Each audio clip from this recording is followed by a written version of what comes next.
I'd like to kill you. That's what I would say. Or if anybody tried to touch me, I'd probably kick them right between the legs or punch them. For decades, Jerry Lewis was revered as a comedic genius, a Hollywood powerhouse, and a tireless humanitarian whose annual telethons raised billions for children with muscular dystrophy. With his elastic face, wild energy, and groundbreaking filmmaking techniques. Met every day, and their questions to me were related to why I have no anonymity. He became a fixture of American pop culture. But behind the laughter and bright lights lay a far more troubling reality. Today, we'll unveil the dark side of Hollywood icon Jerry Lewis that no one talks about. Let's get started.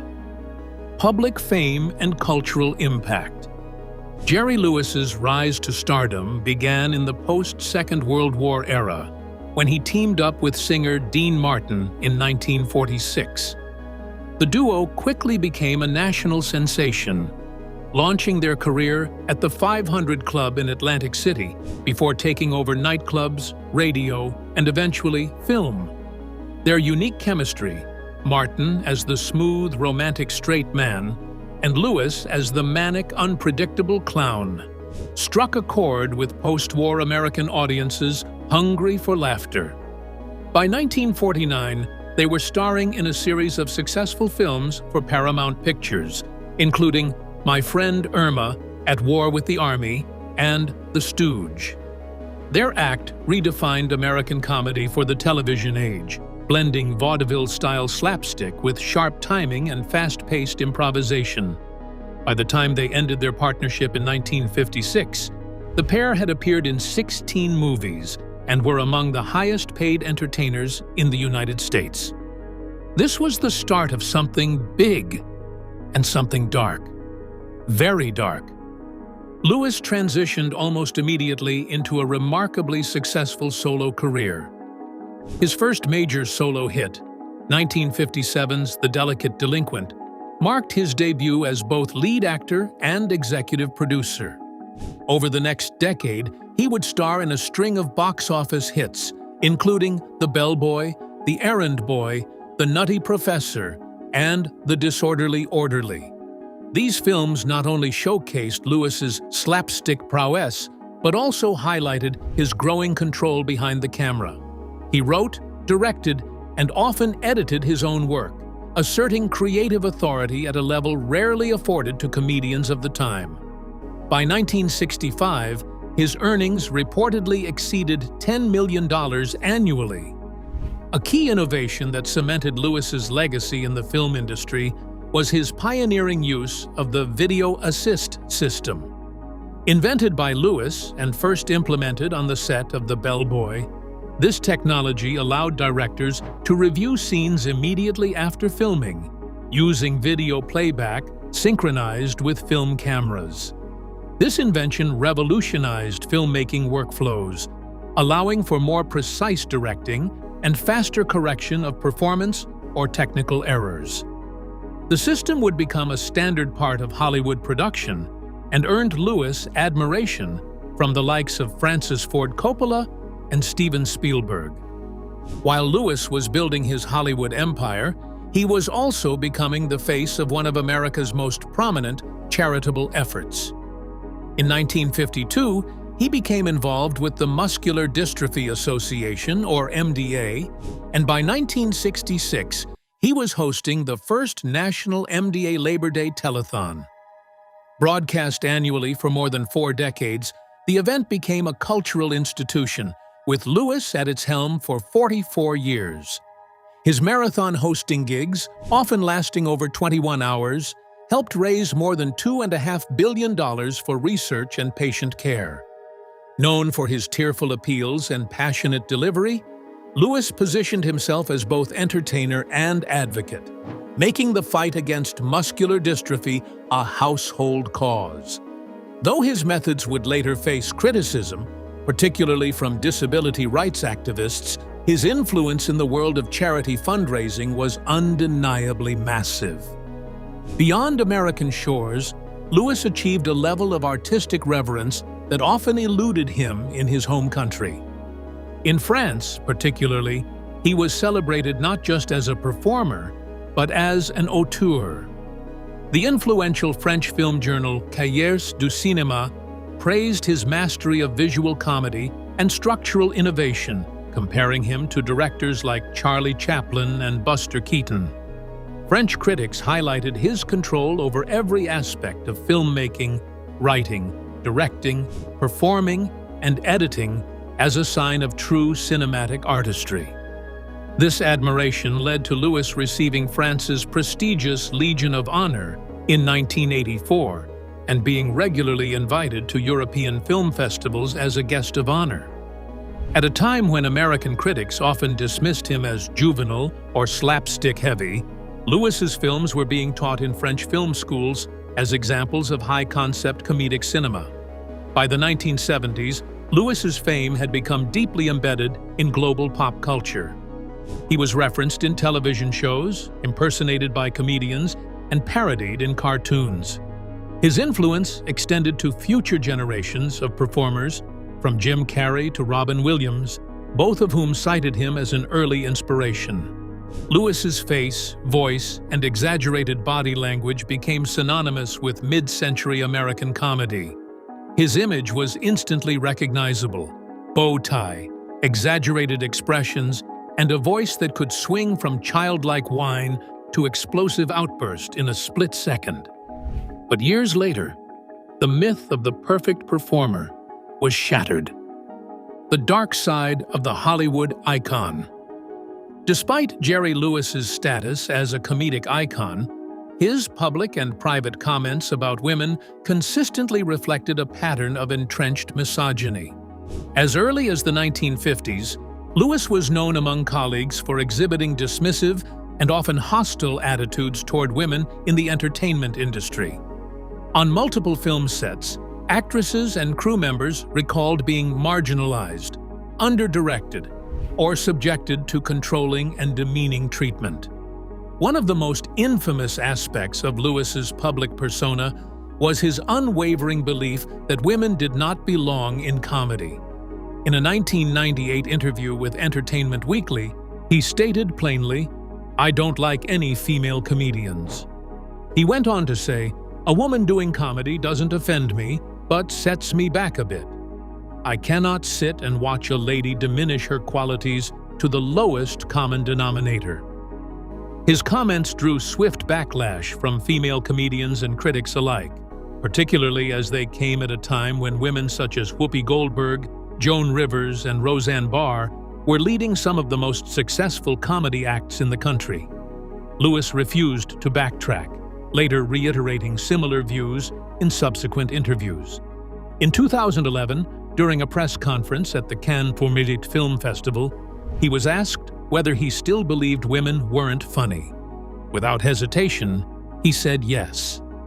Lewis's rejection of female talent was not limited to offhand remarks.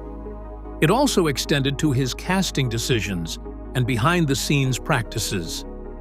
In the films he directed and starred in, female roles were often secondary, ornamental, or written with little depth. For example, in 1963's The Nutty Professor, widely considered his most iconic work, the female lead played by Stella Stevens served almost entirely as a love interest and plot device, rather than a fully developed character.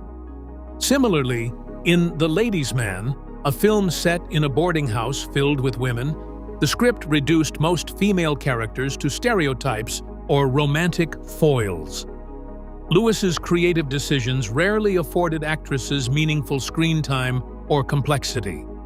This exclusionary stance contributed directly to reinforcing the male-dominated culture of Hollywood during the 20th century, particularly in comedy. At a time when trailblazing women like Lucille Ball, Phyllis Diller, and Carol Burnett were fighting for recognition, Lewis's open disdain for female comedians lent legitimacy to the systemic sidelining of women in comedic writing rooms, casting offices, and director chairs. His immense clout, both in front of and behind the camera, meant that his views carried weight far beyond his own projects. His misogyny set a precedent for male entitlement and dominance in comedy circles. His views were not unique, but they were vocalized and defended with a brazenness that made them particularly visible. His long-standing relationship with Paramount Pictures gave him license to operate with impunity during his peak years, and his reputation as a genius often shielded him from accountability. Within industry circles, he was sometimes described as a difficult genius, a phrase that, while romanticized at the time, increasingly came to be associated with domineering and discriminatory behavior. But that's not all. Accusations of harassment and assault. In early 2022, decades after Jerry Lewis had retired from the spotlight, multiple women who had worked with him during the height of his fame came forward with allegations of harassment and assault. These revelations were published in a detailed exposé by Vanity Fair in February 2022, part of a broader reckoning within Hollywood to revisit the misconduct of powerful men during the mid-20th century. Two veteran actresses, Karen Sharp and Hope Holliday, offered first-hand accounts of deeply disturbing experiences they said took place in the 1960s, when Lewis was among the most influential figures in the film industry. Their stories shared chilling similarities. Karen Sharp, a former Miss Texas and Golden Globe winner for Most Promising Newcomer, recalled being hired to co-star alongside Lewis in the 1964 film The Disorderly Orderly. According to her, Lewis summoned her to his dressing room under the pretense of discussing her role. Once alone, he allegedly locked the door and approached her aggressively, against her will. Sharp said she pushed him away and firmly told him to stop, at which point Lewis became furious and warned her that refusing him would cost her the role. She walked out, fully expecting to be fired, but continued working on the film. However, Lewis never spoke to her again on set. This was the calculated manner in which Lewis allegedly used his power to create situations where actresses felt trapped and vulnerable. Hope Holliday, another actress who had appeared in well-known films like The Apartment, recounted a similar incident that she claimed occurred when Lewis was casting for a new project. In her interview with Vanity Fair, she described being lured into his office at Paramount, where he allegedly acted inappropriately. Holliday stated that she immediately left the office and told her agent what had happened, but no formal complaint was filed, and the incident was quickly buried. The underlying pattern in these accounts was the imbalance of power that allowed Lewis to allegedly behave with impunity. By the early 1960s, Lewis was not just a major star. He was also a producer, writer, and director with full creative control over his projects. His films were consistently successful at the box office, and studios like Paramount Pictures were eager to maintain his productivity. That level of influence made it extremely risky for young actresses to report any inappropriate behavior. Fear of losing work, being blacklisted, or having their reputations smeared kept many women from speaking up. In some cases, agents and managers actively discouraged them from filing complaints, arguing that the professional cost would be too high. The broader studio system of the time also played a central role in protecting stars like Lewis. Hollywood's golden age was dominated by a tightly controlled ecosystem in which studios managed their actors' public images and handled potential scandals behind closed doors. Contracts with morality clauses were often used to discipline less powerful performers, while major stars were shielded by publicists and legal teams. Incidents of misconduct were routinely covered up or dismissed as rumors, and in many cases, studios quietly paid off victims or simply removed them from upcoming projects without explanation. This system enabled a culture of silence, allowing abuse to fester unchecked for decades. These revelations about Lewis came at a moment when the entertainment industry was already undergoing a cultural shift in the wake of the Me Too movement.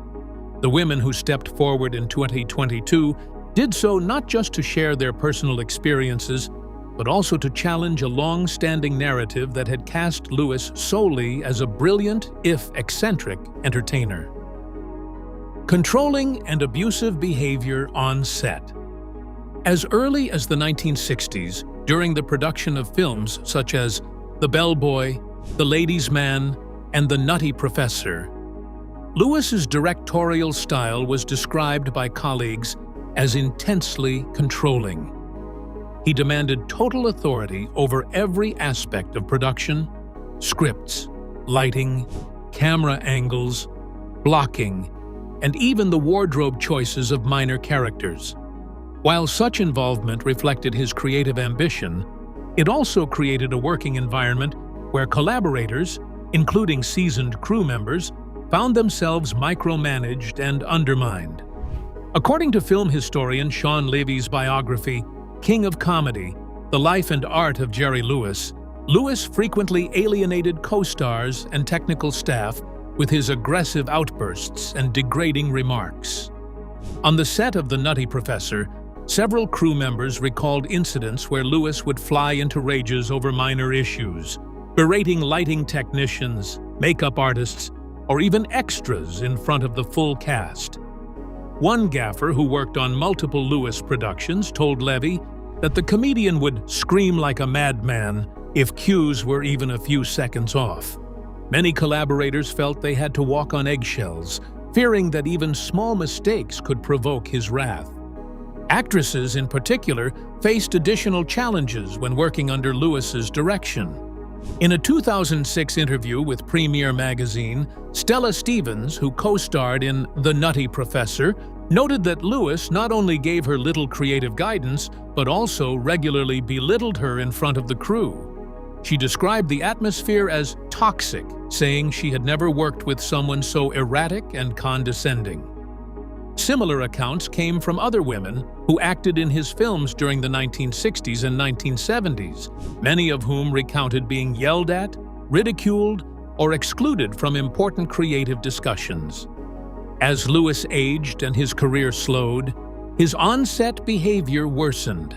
By the 1980s and 1990s, when he attempted various comebacks and side projects, he was often seen as a relic of a bygone era, unwilling to adapt to the more collaborative culture that had taken root in Hollywood. In 1981, during the troubled production of Hardly Working, which he directed and starred in, production was halted multiple times due to Lewis's erratic conduct. Crew members claimed he would appear late, change scripts without notice, and lash out at assistants and line producers. The film itself, completed on a $3.5 million budget, received scathing reviews and was described by the New York Times as a disorganized mess. Though it grossed over $25 million in North America, largely due to Lewis's name recognition, the working experience left many disillusioned. Another stark example of his contentious behavior occurred during the production of The Day the Clown Cried, a film Lewis shot in 1972 but never released. The film, which dealt with a clown imprisoned in a Nazi concentration camp, was a passion project that he both directed and starred in. However, the production was riddled with delays, rewrites, and behind-the-scenes turmoil. European actors and crew members reportedly struggled with Lewis's insistence on total control and his dismissive attitude toward feedback. His behavior on this set was so difficult that the film's co-producer, Nat Waxberger, eventually clashed with Lewis over financing and creative decisions, leading to lawsuits and the film's permanent shelving. Lewis himself later admitted the project was a failure, calling it bad, bad, bad in a 2013 interview. But many close to the production believed the chaos behind the scenes played just as significant a role in the film's demise. Even in his later years, Lewis continued to draw criticism for his abrasiveness. In a 2016 interview with The Hollywood Reporter, conducted when he was 90 years old, Lewis was asked routine questions about his career and upcoming projects. Rather than offering insights, he responded with curt one-word answers and glared silently at the interviewer for long stretches. The footage of this encounter went viral.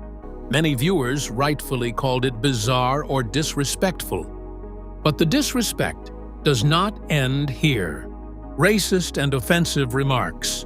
Lewis also repeatedly used racially offensive language and stereotypical portrayals in public performances. One of the most infamous examples came in 2007 during a live broadcast of the Muscular Dystrophy Association telethon, an annual event Lewis had hosted for over 4 decades. During the broadcast, Lewis referred to his camera assistant using a racial slur that was widely condemned. Just hours later, facing backlash, Lewis issued a public apology, calling the comment improper and stating, "I regret saying it. Anyone who knows me understands I hold no prejudice in my heart." However, this wasn't the first time Lewis had used offensive language in public. In 2006, just a year prior, he had also been criticized for describing someone as illiterate and using a slur during an earlier MDA event. He later apologized for this too. However, these incidents, coming at a time when public sensitivity to such language was already heightened, led many to question how much of Lewis's humor and public persona had been shaped by prejudice masked as edginess. Going back further in his career, Lewis's comedic routines frequently relied on exaggerated ethnic stereotypes for laughs.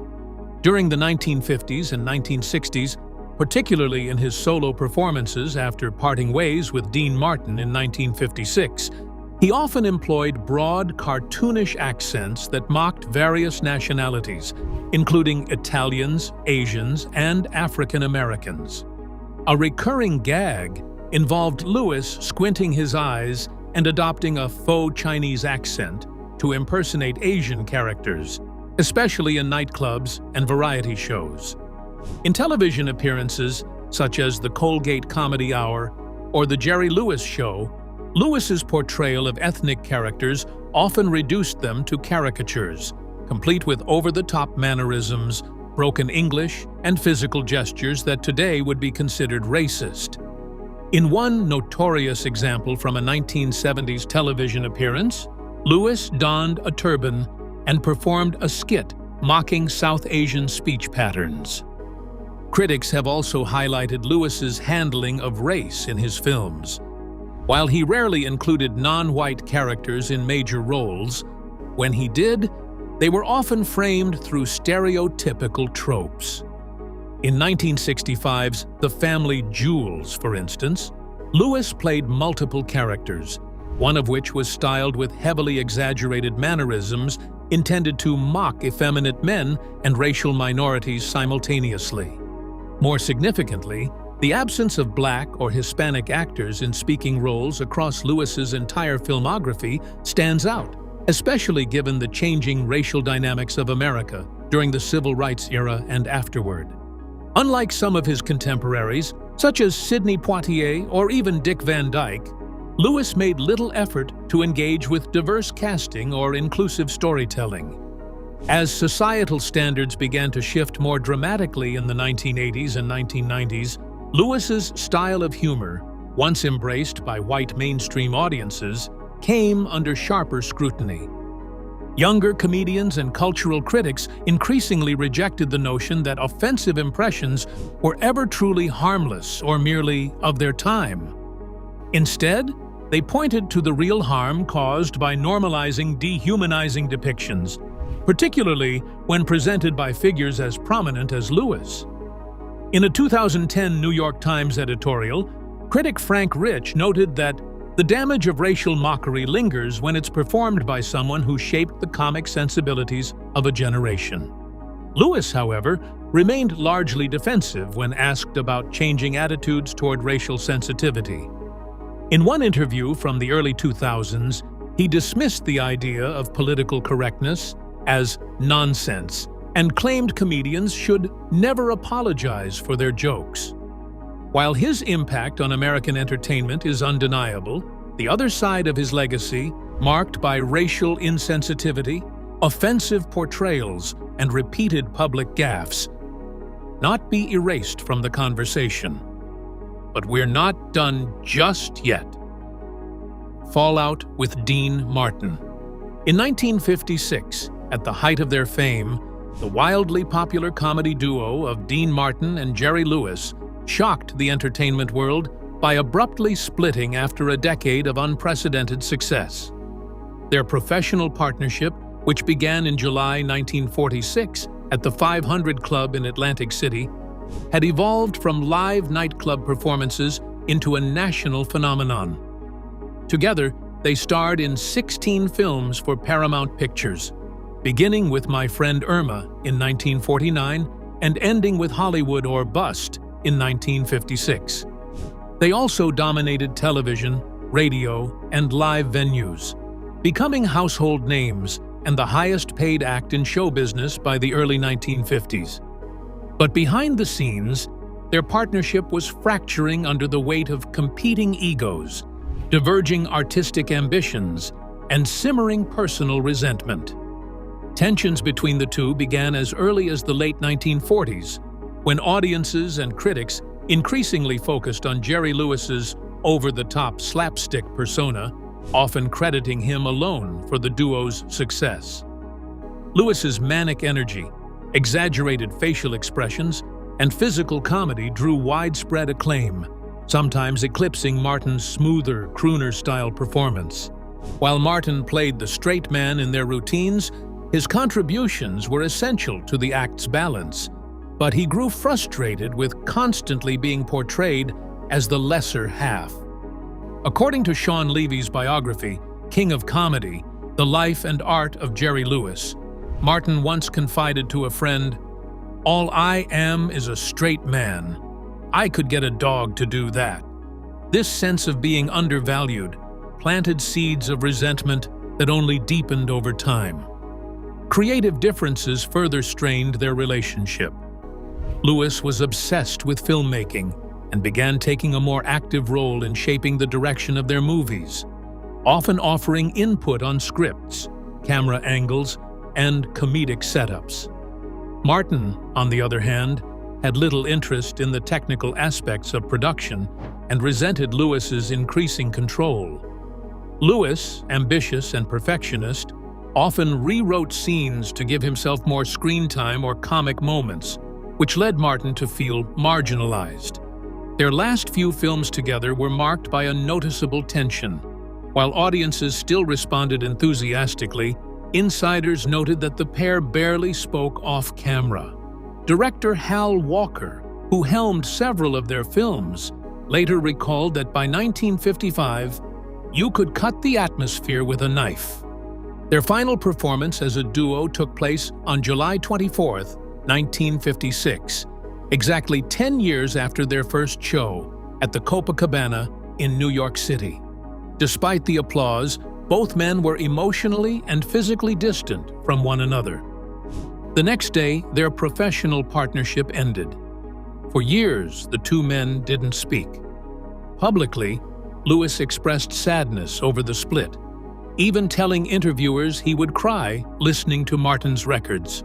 Privately, though, he harbored his own bitterness. Martin, meanwhile, moved quickly to distance himself from the duo's legacy, stating, "There's nothing worse than two grown men acting like fools."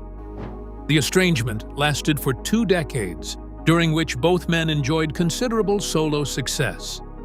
Martin built a flourishing career as a solo performer and actor, hosting The Dean Martin Show on NBC from 1965 to 1974, and becoming a member of the Rat Pack, alongside Frank Sinatra and Sammy Davis Jr.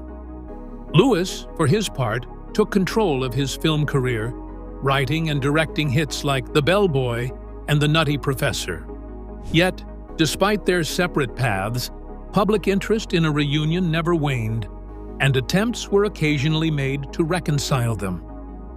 A surprising turning point came on September 5, 1976, during Lewis's annual Labor Day telethon for the Muscular Dystrophy Association. Frank Sinatra, who had remained close to both men, orchestrated an on-air reunion by bringing Martin out as a surprise guest.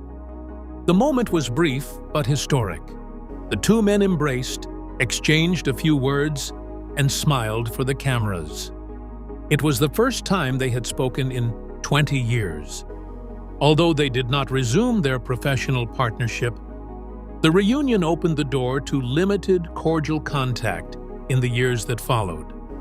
Lewis later attended Martin's son, Dean Paul Martin Jr.'s funeral in 1987 and was visibly emotional at the service. Their final public interaction came in the 1990s, when Lewis reached out to Martin during his declining health, and the two spoke by phone several times before Martin's death on December 25, 1995. Despite this later reconciliation, their journey had started as one of the most successful collaborations in American comedy, but ended in a cold, decades-long silence that mirrored Jerry Lewis's broader struggle with maintaining long-term personal and professional relationships. The controversies don't end here, though. Controversial tenure with the Muscular Dystrophy Association. For more than 4 decades, Jerry Lewis was the public face of the Muscular Dystrophy Association, or MDA, helping raise around $2.6 billion through his annual Labor Day telethons, which aired from 1966 to 2010. These broadcasts became landmark American TV events, spanning over 20 hours at times, featuring celebrities, musical acts, comedy segments, and tearful appeals for donations. At their peak in the 1970s and 80s, the telethons drew tens of millions of viewers, making Lewis a household name not only for his comedic legacy, but also for his philanthropy. His role as host was so central that children featured on the show were affectionately dubbed Jerry's Kids, a phrase that came to define both the event and Lewis's humanitarian brand. While the financial success of these telethons was undeniable, the portrayal of people with disabilities drew increasing criticism from the disability rights movement. Starting in the late 1970s, activists challenged the telethon's tone and imagery, accusing Lewis and the MDA of promoting a narrative that framed disabled individuals as helpless and pitiable. Rather than emphasizing autonomy, strength, and inclusion, the telethon leaned heavily on emotional appeals that painted life with muscular dystrophy as a tragedy requiring salvation, usually in the form of public charity. Disability advocates argued that these portrayals undermined efforts to advance civil rights, accessibility, and self-determination, favoring instead a patronizing depiction of disability. A turning point came in 1990, when activists from organizations like ADAPT and the National Council on Independent Living, or NCIL, organized national protests against the MDA telethon. That same year, the essay Jerry Lewis and His Kids, the Telethon as a Case Study in Charitable Stereotyping, gained traction, accusing Lewis of perpetuating outdated, damaging ideas. Activists emphasized that their goal was not to oppose fundraising, but to challenge how it was done, rejecting the use of pity to manipulate audiences. They sought an approach that elevated the voices of disabled people themselves and reframed disability as a natural part of human diversity, not a condition to be fixed for the comfort of the able-bodied public. The backlash reached new intensity in 1992, when Lewis published a controversial op-ed in the Los Angeles Times titled, "If You Don't Want to Be Pitied, Stay in Your House." In it, he referred to people with muscular dystrophy as half a person, and suggested that those in wheelchairs who didn't want pity should simply avoid being seen. The piece was widely condemned, with disabled writer and activist Laura Hershey penning a powerful response titled, "Piss on Pity," which became a rallying cry for disability rights movements. Lewis never meaningfully apologized for these remarks. Instead, he doubled down on his tactics, stating in interviews throughout the 1990s and 2000s that if guilt moved people to donate, then it was a legitimate tool. In one interview, he asserted that his fundraising approach was real, insisting that the public needed to understand the gravity of muscular dystrophy. Though he maintained strong support among some segments of the public, the cultural tide was shifting. The passage of the Americans with Disabilities Act, or ADA, in 1990 helped reframe disability as a civil rights issue. In August 2010, the MDA abruptly announced that Lewis would no longer host the telethon. Lewis later told reporters he was heartbroken by how the relationship ended. Following Lewis's departure, the telethon was dramatically scaled down and officially ended in 2014. Though Lewis raised enormous sums and heightened awareness of muscular dystrophy, his legacy remains polarizing, and the same is true for the rest of his story. Well, that's it for now. Thanks for watching. Did you like this video? If you did, please consider liking, dropping a comment, and hitting the subscribe button so that you don't miss out on our new uploads. Also, don't miss this video you see on your screen right now. It's truly unbelievable.